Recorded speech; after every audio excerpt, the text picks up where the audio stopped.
Hello everyone, I'm Kevin. One of my goals is to always provide authentic content that accurately reflects my own personal beliefs. You can always count on me to give you real talk, okay? If you want the rose-tinted, sugar-coated version of things, you can look elsewhere for that. I don't do that on the channel, and certainly I hope that you respect that. I respect all of your opinions. Even if we don't agree, we can find common ground. That's what the whole basis of discourse is. And as you guys know, I actively engage with all of you in the comments. We have a wonderful comment section, and I greatly appreciate that. What I'll be discussing today are 3 key ways in which Nintendo can save Mario Kart Tour. Now, the word saves implies that something is dead or dying, and let me be clear, that's not actually true. We don't have insight into their revenue and their long-term plans for Mario Kart Tour. However, many of you in the community share with me your thoughts, and there is a growing sentiment out there that the game isn't living up to the same hopes and excitement that it once did for you, whether that was earlier in the year or last year when you first started playing, whenever that may have been. If you're someone that feels like the game has never been more exciting, don't let this get you down. I encourage you to listen to the points that I'm raising here, as well as interacting with members in the community in the comments section to understand why some of us feel this way about the game, and that way we can better understand where everyone's at in regards to things. The number one way that Nintendo can save Mario Kart Tour is through better community engagement. This is something I brought up on a number of my live reactions to the new tour previews on Friday, in which case you would boot up your app first thing on Friday morning and see what the new tour preview is. And you'll click on the link that goes to their Twitter page and find that there's absolutely no information on the new tour. And if you're not one of the early birds, if you log in maybe an hour later or 2 hours later, it's been as late as 6 or 7 hours later, you will see finally someone post to Twitter the complimentary teaser image that hints at what the next brand new driver will be in the next tour. I've made mention about how unprofessional that is, given that, let's say when we sign in for the brand new tour and we open up the app, all the new stuff is there, and we click on the video plays when we go to it. So there is an inconsistency that exists within the timing of their posts, and I think that that can be greatly improved. Outside of the new tour preview, there's really no reason to check the Twitter page except for when they're doing multi-tour events, as they're doing for the summertime celebration, and they did it once before with the lead up to the 1.5-year anniversary. So this is a step in the right direction. However, they do sporadic retweet campaigns, and since they're sporadic, there's no way to know when they're coming. Without a regularity, oftentimes these are missed within the community, and it could be a day or two before the vast majority of you see the news out there and what we have to do in order to complete the task to get whatever gift that they may be, or reward that they're offering for the number of retweets that they're looking for us to have. In addition to having a general community feedback in which there is a little bit of liberty given to the users of their social media platform in delivering small little hints or details that players are asking about. And that goes a long way in fostering goodwill within the community. It's a relationship between the developer and their players, and that's been largely lacking for the majority of Nintendo's Mario Kart Tour. If they had a better sense of what we would like to see out of them, perhaps a small percentage of that could actually be delivered upon, and that would be a marvelous step in the right direction. The second way that Nintendo can save Mario Kart Tour is through better game balance. Now, this is a topic that I touched on briefly in my 1 year of playing Mario Kart Tour inventory showcase, in which I detailed the way that Nintendo had balanced the drivers equitably within the normal and super ranks, which is that those characters that have an elite level skill, such as Morton, who has the giant banana, has only one favorite course, and a second one unlocked at level 6, compared to that of the bubble drivers, for instance, which is the worst special skill in the game. Lemmy has a significant number of tracks. So what they've done is they've made it so that if something has lower scoring potential, has more track value. So it's worth your time in investing and racing with that driver. Now, since the increase to level 7 in the Snow Tour, normals have largely been counterfeited, and that's because of the greater enhancements that come about through putting an extra level on a driver that can be triple capped. So when you have a driver that's level 7 and 1,400 base points, you're getting 84 bonus points per action. So even if you have a boomerang driver, for instance, take Baby Luigi, and it's fully leveled up to level 7, and you get a Boombox Frenzy, which is essentially the highest action count run that you can get in the game, pound for pound, mind you.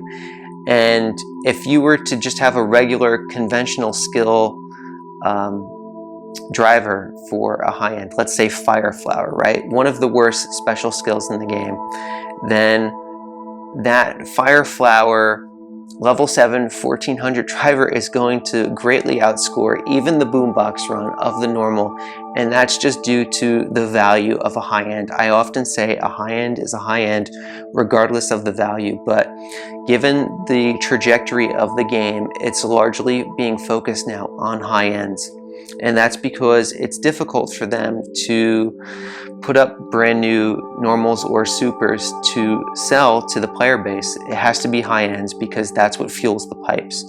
So there's a few ways to break down the game balance. One is from the mechanics perspective, and that is, what does the skill actually do? So take Coinbox, for example, the #1 skill in the game by far, and the point ceiling is just outrageous. It's so much greater than all the other skills.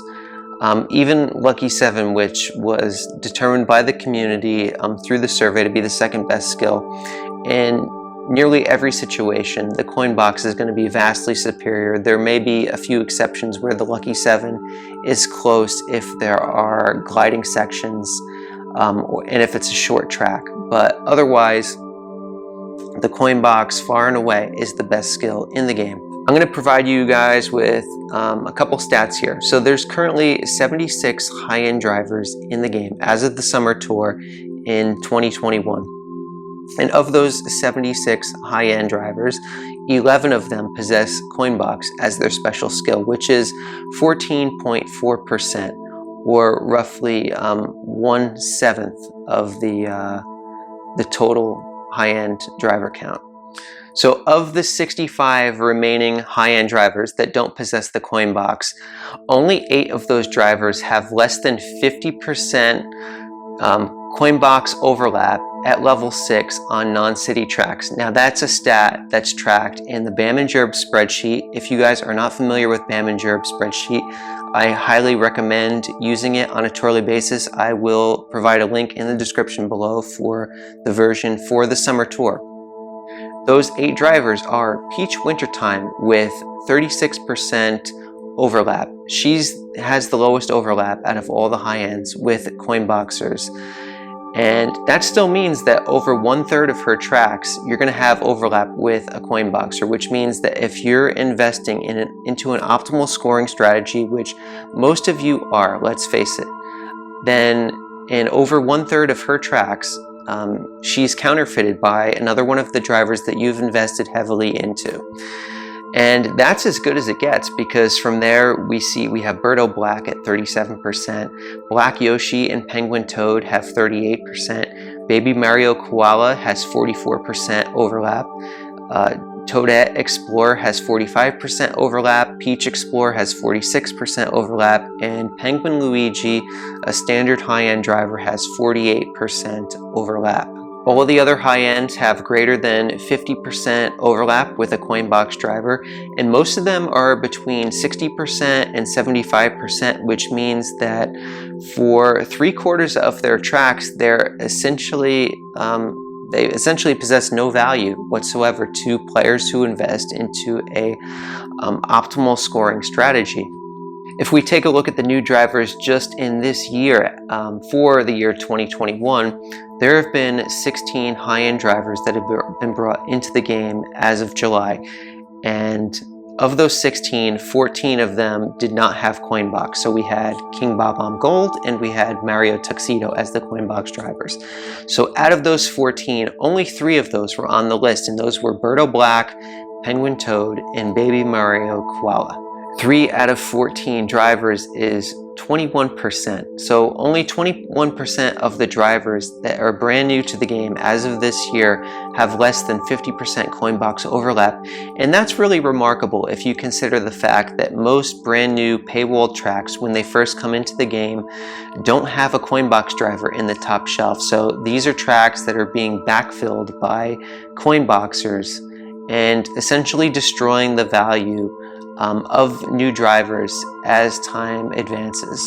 Now, this is a problem for a great many of you in the community, myself included, and that's because a lot of us spend our hard-earned rubies on characters that we like to race with, that we want to use in ranked mode, but they haven't been giving the blessing of Nintendo in terms of an elite special skill. And when their niche in the game is completely ruined by that of overlap with Coinboxers, you have basically one of 2 options, and that is you can construct your entire inventory, as I've done, as I've described in my inventory showcase, around using the drivers that you want to use, that you want to have fun using, and that essentially means ignoring polls for and investments into elite level drivers that can help your game in the long run.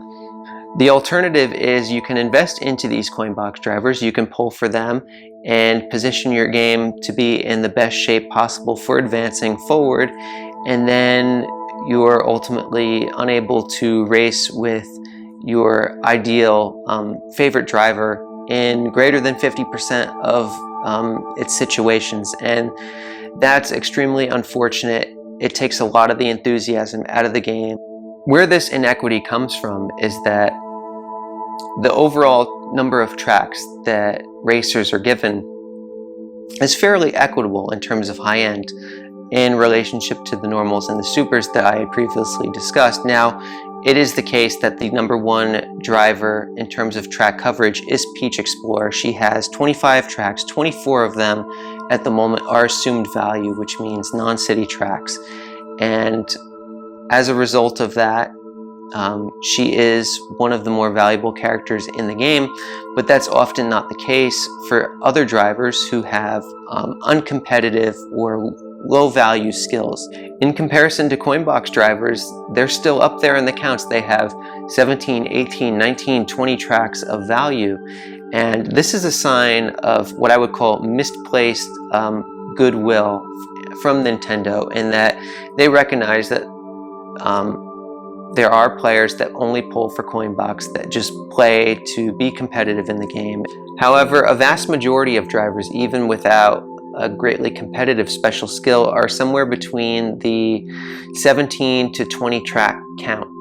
And that's right where the Coinbox drivers are. Most of the Coinboxers have an assumed track count between 17 and 20, which means that there's no real competitive disadvantage placed on an item that is vastly superior to all the other ones.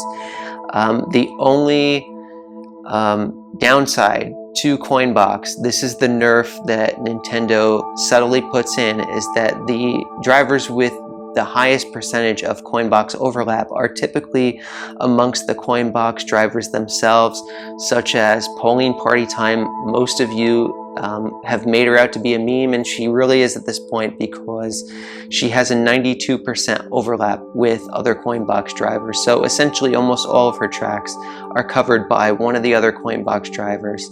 From a revenue standpoint, you might say, well, they're trying to maximize their profits whenever they generate a new Coinbox driver and bring it to the game. Well, it's a 6-to-1 ratio, that there's going to be 6 non-Coinbox special skills for every 1 Coinbox special skill brought into the game. So unless they're making 6 times more from the tour in which they're releasing the brand new Coinbox driver, they're not breaking even on the equation, because all the other drivers are being pulled and invested into that much less, since their value doesn't carry any significant weight.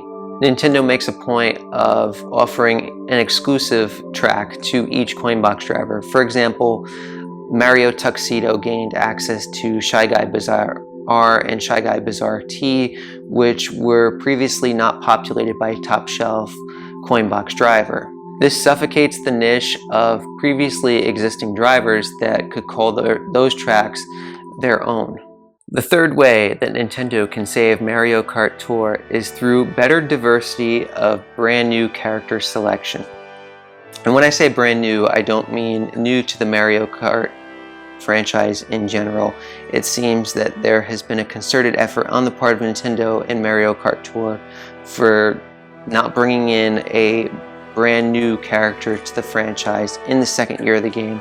Most of us had expected to see at least one brand new character come in the second year of the game, and it has not happened yet. So there's a real possibility that we might not see a brand new character come in which case we may just be dealing with alternative variations of existing characters that are already in the game, and that's what I'm aiming to focus on with this.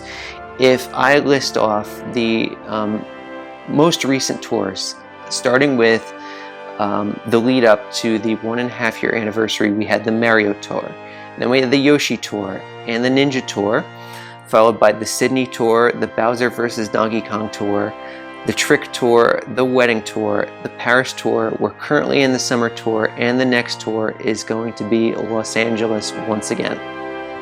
So there is a very clear pattern that has developed, and that is Mario Tour brought in Mario Racing. And then the following 2 tours did not bring in a Mario character. That featured other characters. And then the Sydney Tour brought in Baby Mario Koala. Followed by the next 2 tours did not bring in, well, the Bowser vs. DK Tour didn't bring in any new characters, but those 2 tours didn't have a Mario character. Then we had the Wedding Tour, in which case Mario Tuxedo was introduced, followed by, so Paris and the Summer Tour, we didn't have a Mario character, and now once again in the LA Tour, the brand new character that will be coming to the game is Mario Slugger, or Baseball, however they want to name it. What this means is that there is a brand new Mario alt every single month, and that is a gross excess. I don't know how else to put it. When there are franchises out there, everybody here knows that I'm a fan of the DK series. I would love to see a brand new Kong. It's been nearly a full year since Donkey Kong Jr. was introduced. That was the last new one. I don't really mind in what form it comes in, as long as it is a high-end and it presents a whole new wealth of tracks for me to be able to race with them on, and other fans of that series to be able to race with them on. And that doesn't matter if it's a DK alt, a Diddy Kong alt, a Funky or a Dixie alt, or a brand new Kong such as Cranky Kong. It doesn't matter.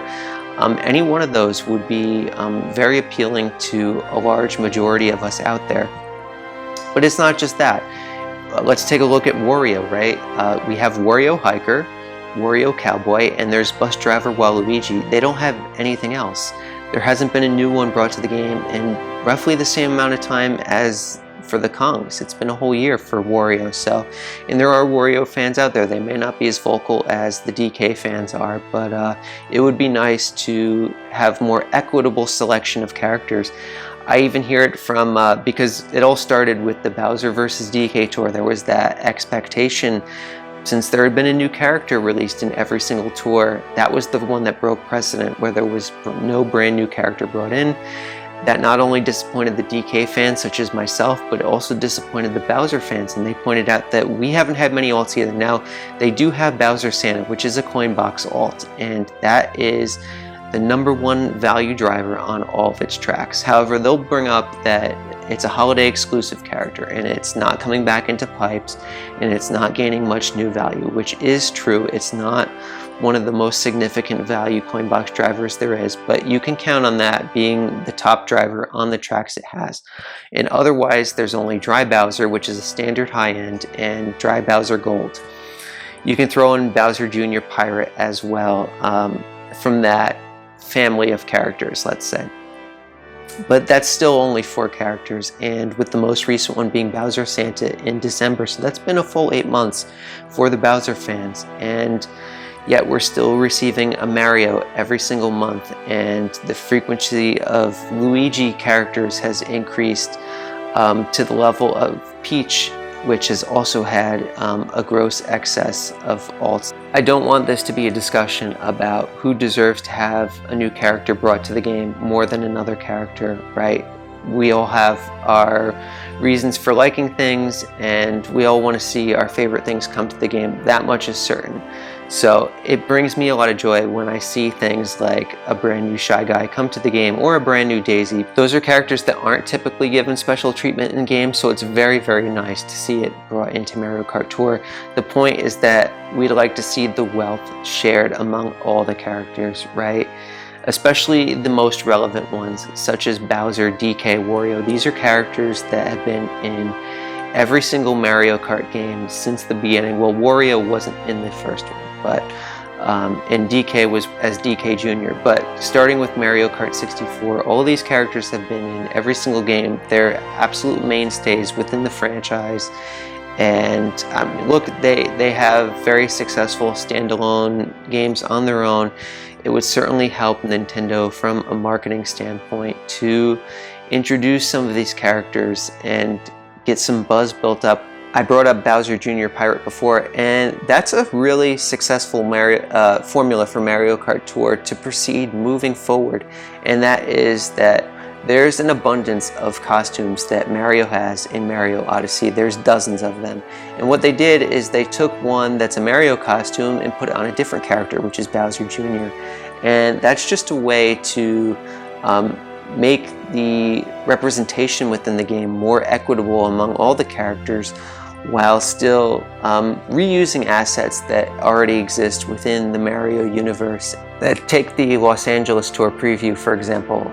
The problem isn't Los Angeles. I know some of you would love to see the return of Vancouver or a brand new city track, but they can't always provide us with brand new assets every single tour in the way of tracks goes, because consider that there's 3 or 4 variants for a brand new track that has to be delivered upon, and that takes a considerable amount of time, I would imagine, for the developers to do that.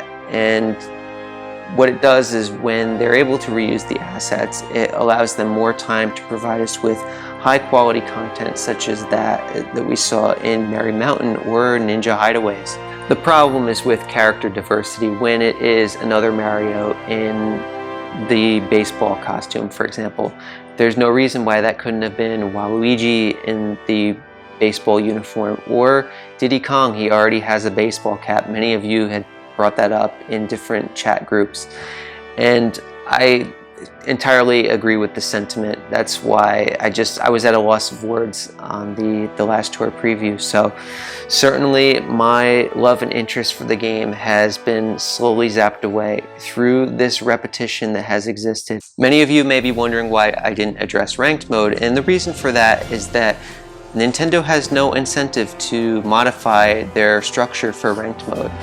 If they were to adjust the structure of ranked mode, it would have to suit their interest, which is the bottom line, the amount of revenue that they're able to generate, and a modification of that kind is not very likely to benefit the players as currently constituted.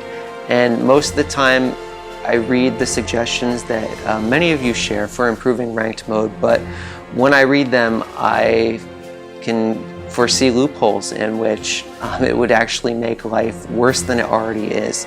So those kind of things do exist. It's very difficult to change the framework that's been in place, especially given that there isn't a new pathway really for, there's been no new game modes. There is the battle mode that has been data mined, and we don't know when to expect that. Maybe around the 2nd anniversary, the end of the year time period. If not, perhaps early next year.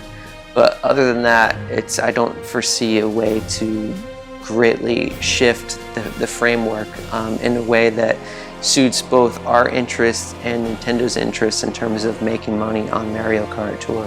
If things exist in their current form for much longer, I can foresee a great number of people continuing to lose interest in things, and that's not anything I want to see. Honestly, if it wasn't for how great the community has been, I've made friends with so many of you, I wouldn't continue to play. It's really fun to interact with all of you on a regular basis, and it's the community that's keeping me in it. But I would certainly love to see the game provide incentive for playing beyond just, okay, you get an extra high-end ticket for playing in this tour, congratulations, because honestly, the resources lose their meaning when you don't have something exciting that you want to put it into. And that's something I would love to see the equity shared in for Mario Kart Tour. Make the game fun for everybody. And I think it's possible. There's a lot of potential in this game. I've always said that here. So with that said, leave a like on the video and subscribe if you haven't already. I will see you guys. Take care.